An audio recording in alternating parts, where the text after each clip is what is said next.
Good evening, church family. Thank you for taking a moment just to meet with me so we could just have a Tuesday night devotional. Today, I want to speak to you on the topic of giving your worries to the one that you worship. In 1 John chapter 3, we're told something that's not really surprising because the Bible talks about how this happens and how this is our condition, over and over and over again. But 1 John chapter 3, verse 1 begins this way: "See what kind of love the Father has given to us, that we should be called children of God, and so we are."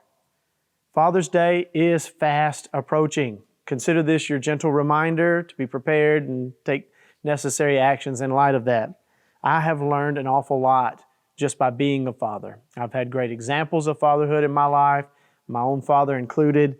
Not everybody has a great example of a father in their life, growing up, things like that. And so oftentimes their idea of what it means to be a father or to have a father is tainted, or it's really just been clouded. No father, though, is greater than God.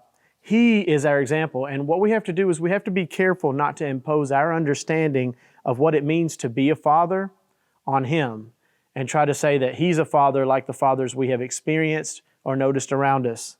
Instead, what we ought to do is derive our understanding of parenthood, of fatherhood, from Him. The Bible teaches that believers are children of God. So let's just think about that and rest there just for a moment. Being a child of God means that we're able to rely on God for our every single need. Billy Graham once said this: "Dependent children spend little time worrying about meals, clothing, and shelter. As a dependent child of God, I can take anything that I have need of and express that need to Him and trust Him fully with it." In fact, 1 Peter 5:7 says this: "Casting all your anxieties on Him because He cares for you." My toddler son doesn't seem to put much worry into where his next meal or cup of juice is going to come from. He just runs up to Jordan or runs up to me and says, "Hey, I want this," or "I need this." Oftentimes, he's not even able to clearly express what it is that he wants or needs in that moment. And so we do the very best that we can to decipher what it is that's coming out of this toddler's mouth that he's trying to say that he needs. And so think about it for just a moment. We try to take what little information he can give us, and then we provide the very best that we can for him. We do the best that we can in doing that. But how much greater is God's understanding of our own hearts and our minds?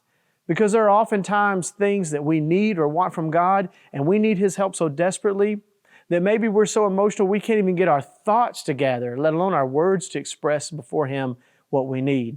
That's okay, because the Spirit makes intercession for us, and God understands what our needs are, and He just wants us to come before Him to ask, to seek, to knock. How much fuller also is the abundance of His treasure, of His supply that He's able to provide.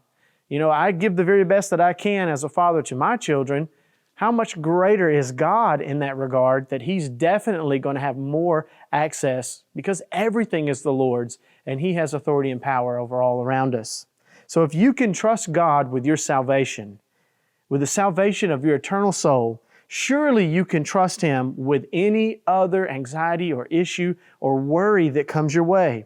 So today, what I want to challenge you to do, whatever's bothering you, whatever's worrying you, whatever's been fixed on your mind and dragging you down, give it to the one that you worship. And not only that, but only worship the one who can carry your worries and desires for you. God bless you. I hope you've enjoyed a little time in God's Word, and I'll talk to you soon.